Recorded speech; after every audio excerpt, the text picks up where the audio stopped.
I want anyone who's been through what I've been through or anything similar to know this. It's time to take your power back. It's time to find your voice. It's time to start being happy and living again. This isn't about them. It isn't about anyone else. This is about you. Finding your voice, keeping it, and never letting anyone silence it again. It's about reclaiming your power, loving yourself, and living your life to the fullest. Hey YouTube, welcome to my channel. For those of you who are returning, I thank you and I welcome you. For the new subscribers or new guests that's just viewing, thank you so much for joining. Please like and subscribe, comment if you will. I love to see the comments. Just experience different experiences that you guys you don't have to, tell your business, but I love to see the comments. So thank you so much for joining. So last I left off, I was talking about my sister. And I just want to say that I was very, very hesitant to really talk about this my sister. Not because like I didn't want to talk about her. It was because of my niece and my nephew. Really, and most importantly, my niece. Um, I didn't want to make her feel any old type of way because I know that she's dealing with some personal issues herself. But if I'm being honest, right, and this is my story to tell from my perspective, my point of view, then I mean, I grew up with a sister and I wanted to be honest. And I did really like speed over, Um, I was really trying to fit everything in one video. I don't know why, but yeah, because it's a lot more. There's stuff that I actually was saving for my autobiography, but I might still talk about some bits and pieces of things over some coming time. But although this channel is not just going to be about like um, my trials and what I've been through, but I will be visiting places where, like when I remember things and I actually write them down, because it's important to fully tell, be transparent and tell my story. So, but anywho, this video is actually about, I want to start off talking about my grandmother because, so, although it was a tumultuous life, it was really, really rough, growing up and things like that in a household with a parent that was a single parent that was addicted to drugs and things like that and very neglectful. Um, I want to just say that my grandmother, who worked all her life, she came from Augusta, Georgia, Georgia. She came from Augusta, Georgia when she was a younger lady. She had already had my mom. I think she had all of her kids. My mom. Well, okay, she came from Augusta, Georgia to New York with my mom and my three uncles. One of her daughters did stay down south. And she came here because of abuse, is what the story that my mom told me, because she was in a domestic violence situation and she left her husband. Um, and so fast forwarding, let me just say, since I've known my grandmother, um, she was always wonderful. Of course, she's from the South, so she had adopted the Southern ways of, cooking and Southern hospitality and being polite. And she was so timid. I want to like quiet and reserved and regal almost. My grandmother, I loved her so much. I've never known a woman in my life, in my personal life, such as my grandmother. She would cook you a meal. She didn't care if she didn't know you. I like if my mother, uncles, or anyone who would bring, or me, like would bring someone over, she was cooking, she was offering you a meal.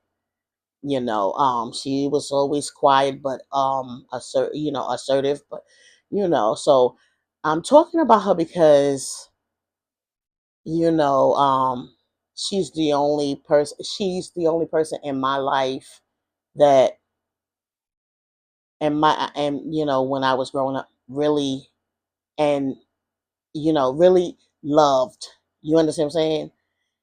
I can go to talk to her about anything. I used to lay up on my grandmother. Just she was a comfy woman, if you will.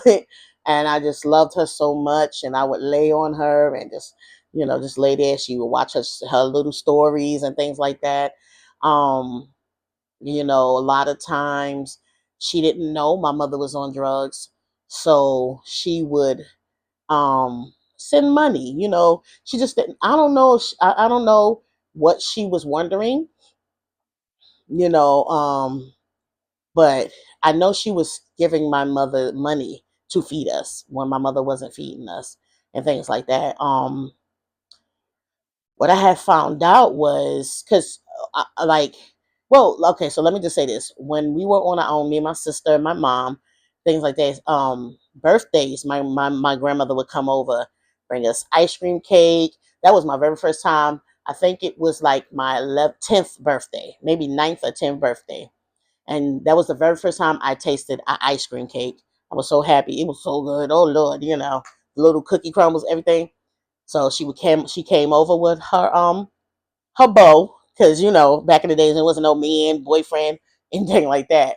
And hi, um, it's me, Indigo. So I wanted to also add, because I forget a lot. I didn't get to say this in my last video, but so back then, where we have ACS now, it was called BCW. So BCW did step in at one point in time. Someone, I don't know who, but someone did call BCW on my mom because they knew we were being neglected, right? But when they came to the house, they asked me and my sister, like, how were things, right? But we lied to them because we were scared. We heard so many stories about foster care and how they treated children, and like we thought you had to stay in like a big place because that's what we were told. Like it's just like a big place where a bunch of kids, group home type thing, like where a bunch of kids to stay, and they treat you any kind of way. The parents treat you, or whoever is over it, treat you any kind of way, everything like that. So yeah, we lied. We said she just smoked weed because they asked us like, does she do any drugs? We was like, she just smoked reefer. You know, that's what we said because we felt it was safer to take our chances with our mother than some strangers we didn't know. Imagine being a child, right? And having to make that choice. So I just wanted to also point that out because I didn't remember um, while I was telling a story about my grandmother and everything like that. So, but back to regularly scheduled program. But so he was actually a boxer, a professional boxer, and things. So I don't know how they met. Whatever. My grandmother wore rings. He brought her, beautiful. So she would come over. She brought us ice cream cake, gave us money. Brought food, things like that. And it was always a pleasure to have her over because we knew, like, she was bringing gifts and things like that. But she was just also wonderful to be around. Wonderful. You ever been around a spirit and you just like enjoy being around them? That was my grandmother, right? So one day, I just know she had started wanting me and my sister to come to her job instead of my mother going to her job all the time. And years later, like adult, I'm in my own place and everything. I found out why. It was because my mother, when my mother used to go, she would go with a friend, and we were younger, so unbeknownst to us, my mother was spending most of the money. She was still doing the same thing, like we feeding us. We would eat literally every day grits and chicken back. Chicken back was 5 pounds for $1. So anywho, back then, so there's picture 41 years ago. No, I want to say if I was like around 8 or 9, um, it was probably 37, 36 years ago, right? Because we had to be like 9, 35, give or take. I found out that the reason why my grandmother started having us come, me and my sister come and get the money is because my mother used to get high with that friend that used to go with her. They used to get high together. And my mother wanted to stop giving the lady money, helping her get high. So the lady ended up confessing to my grandmother that my mother wasn't taking the money and feeding us. Do you understand? So understand this, right? The only reason that lady told my grandmother that my mother wasn't doing right with the money is because she couldn't get high anymore. She didn't give a GAF.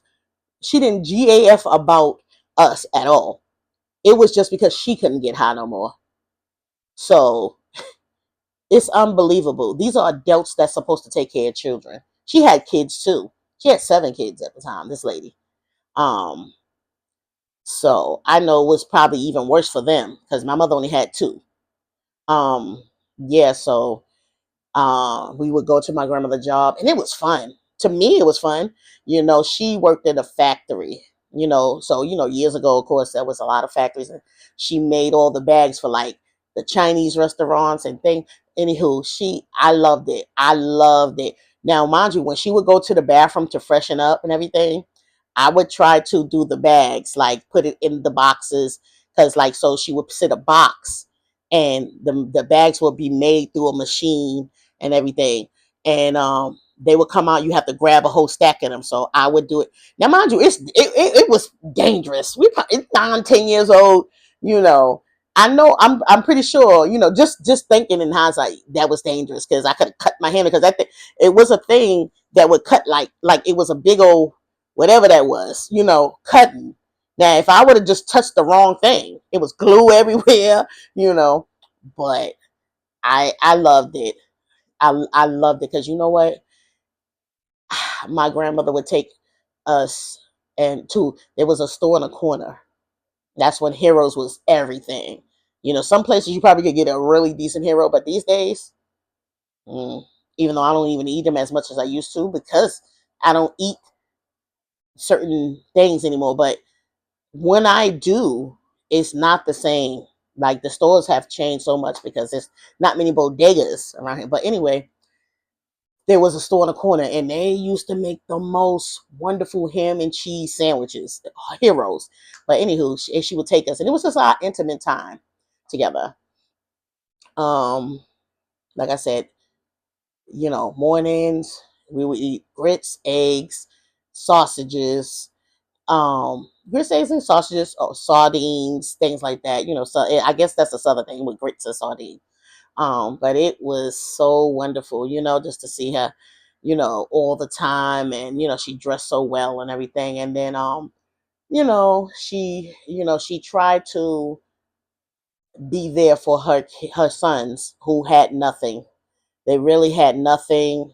One of her sons, he did try to work here and there, but it wasn't a steady job to even help maintain. My grandmother had got a place to stay, but they went and moved with her. And she could not um she could not sustain she could not take care of the bills by herself, which she was doing at first. But you know and I think my uncle was helping her at one point in time, but didn't have a job after that, so she ended up losing her place.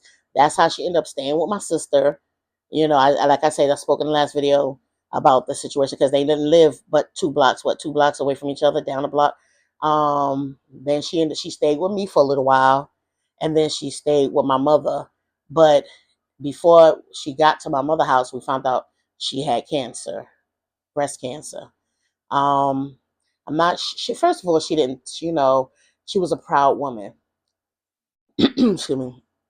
So she didn't tell us at first what was going on with her, and then we found out that she had breast cancer. I think she was in stage 3 at the time. She went and got her breast removed. She didn't get a full mastectomy. I think they. I don't.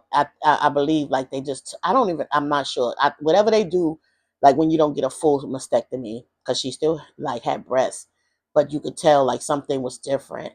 And once she started really getting sick and things, she told us, and then but it was like too late.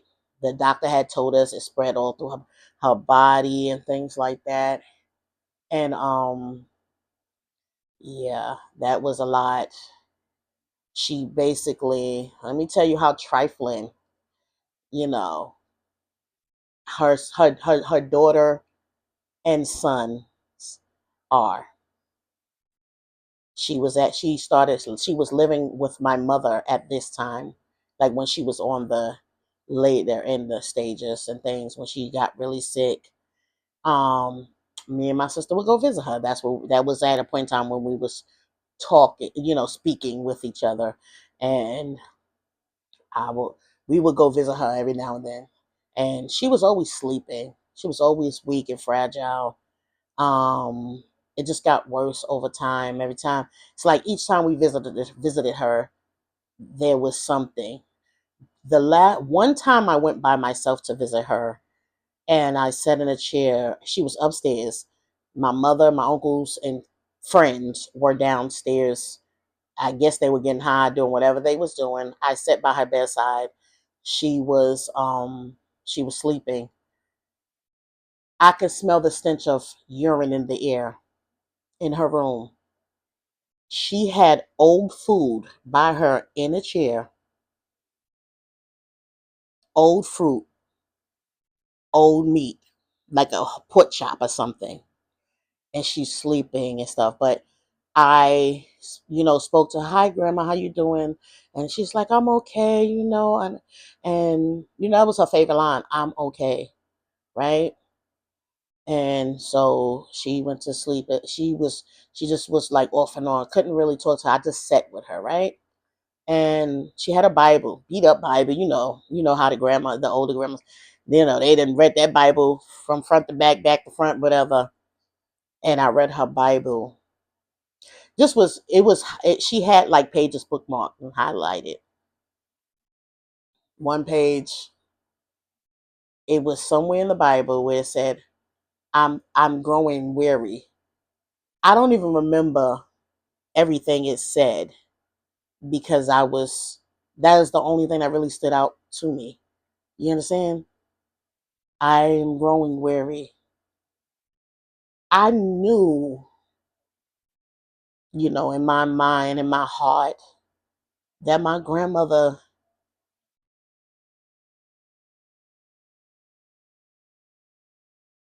I, I knew she didn't want to fight probably anymore. That's when I was like, and I just looked and I prayed over my grandmother. I prayed over her. And then I think a few days later, I called her, you know, just to see how she was doing. My mother and them, they had her bank card, and this is stuff I found out afterwards. They were spending her money, spending it. They didn't care. They were drug addicts. They didn't care. They were busy doing them. They didn't check on her like that. They were sitting food by her so long that it was rotting. So anywho, I called her a couple of days later, and my grandmother sounded so fragile. This is a proud woman. She got up. She had a regimen. She would get up 5, 6 o'clock in the morning, Noxzema, um, I forgot the name of that bar soap, but it had like a beautiful black woman on it with her hair pushed back, and it was like a brown or dark box, brown box, I believe. Old May. I'm not even sure what it was, but she used that. She used Noxzema and Vaseline. Baby, she swore by Vaseline. You go ahead and get all of this stuff for your face.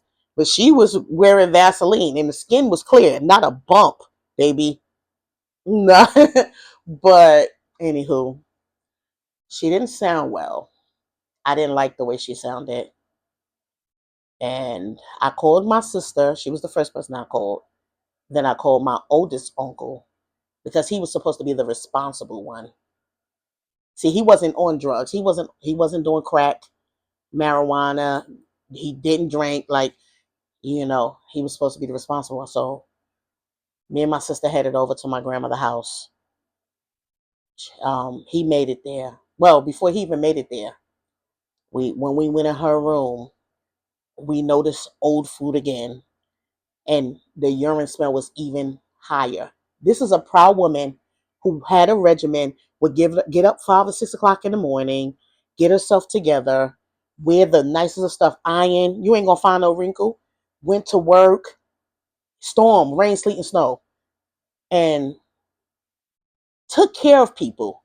Had a meal for you if you came around. She don't even have to know you, but if you come in her household, you were welcome with a meal. First lady who taught me how to cook Thanksgiving dinners and things like that. Um, we got her up. She was sleeping, of course. We got her up, body like dead weight. She had no strength. Me and my sister got her to the bathroom, set her on the toilet, and washed her up. She was proud. She didn't want us to touch her parts, but we was like, Grandma, you touched our parts, making her laugh a little bit and everything, got her cleaned up. Because this is a proud woman, y'all. This is a proud woman. We're not going to let you go to the hospital smelling like you do. I was so livid with my mother and them. And so, anywho, my uncle got there.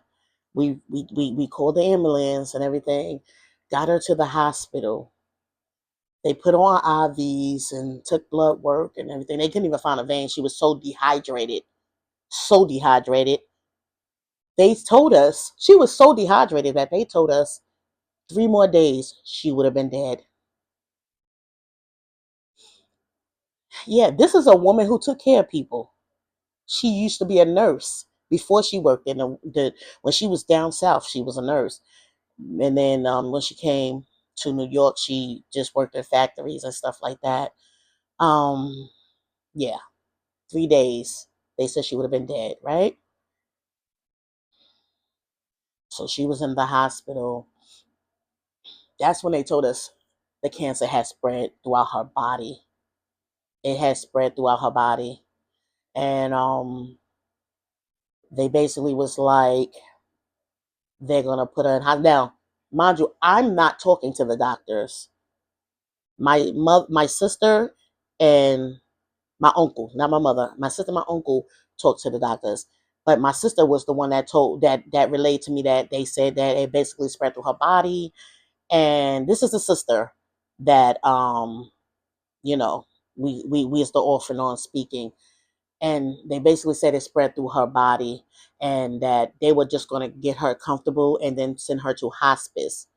I didn't know what hospice was at that time, so when I found out, I'm just like, what? Like, what? It's a what? So my grandmother stayed in the hospital for, I want to say, a few weeks, right? One time I went to visit her, me and my sister again. This is just me and my sister. I don't know where my oldest uncle was. And um she was happy to see us and everything. And she was like, yes. She was like, I'm gonna buy you guys watches. and things. She was like, I'm gonna buy y'all. No, she said she was gonna buy our kids watches. She said she was gonna buy our kids watches, and we're like, "Thank you, Grandma. Yeah, you don't have to do that. No, no, no." And she said, "No, because she said these people in white came to see us. They came to see me." She said these people in white came to see me, and they told me they were going to take good care of me. She said they told me they were going to take good care of me.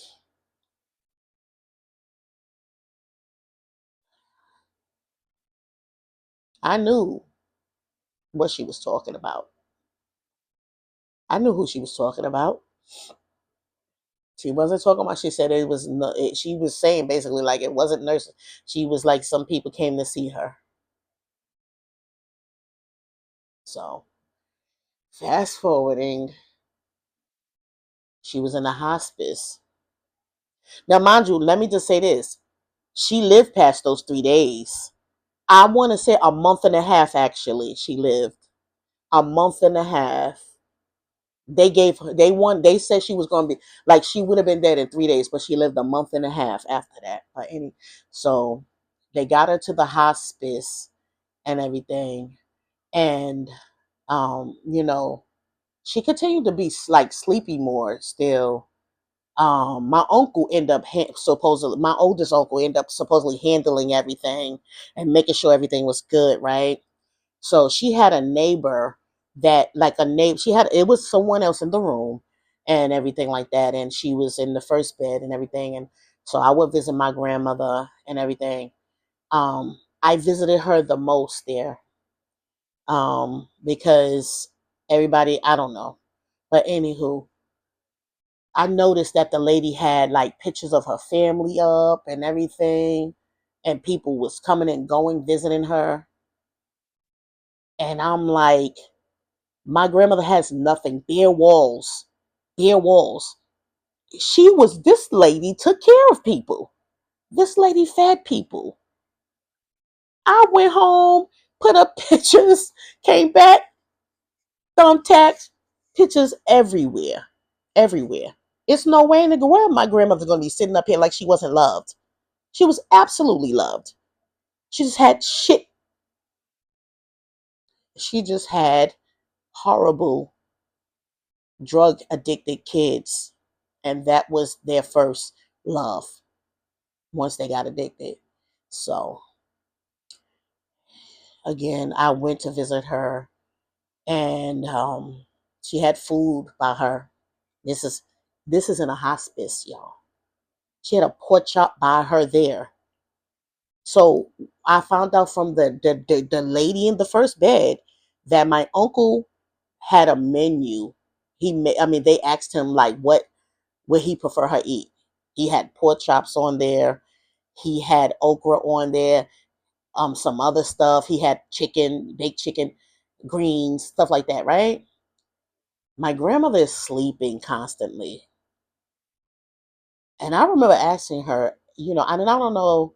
Oh, what happened was one day she was woke. She knew I was there, and she was staring off. She was staring off. It's a stare I've never seen in my life. So I asked her, I said, Grandma, do you want to die? Do you want to go? And she said no. She said, I want you to make me, like I had taught you, okra, cornbread, and no, it wasn't black eyed peas, kidney beans, kidney beans. She said, I want you to make me that. Now, mind you, I ain't never cooked the okra though. So I was like, I didn't like okra. I hated when she made it. But I did go home and cook it. I went home and cooked it. And so, you know, she ate, I fed her some and things. And then a couple of days later, I got a call. I was at home with my husband at the time, my children's father, husband. Um, and I got the call that they rushed her to the hospital. I went to the hospital. My uncle, me, the oldest uncle that was supposed to be taking care of her while he had all authority over her while she was in the hospice, even though he was never showing up. Oh, that's another thing. The lady in the next bed was like, I've been trying to call him. He gave me his number to call if anything, and he hasn't been picking up.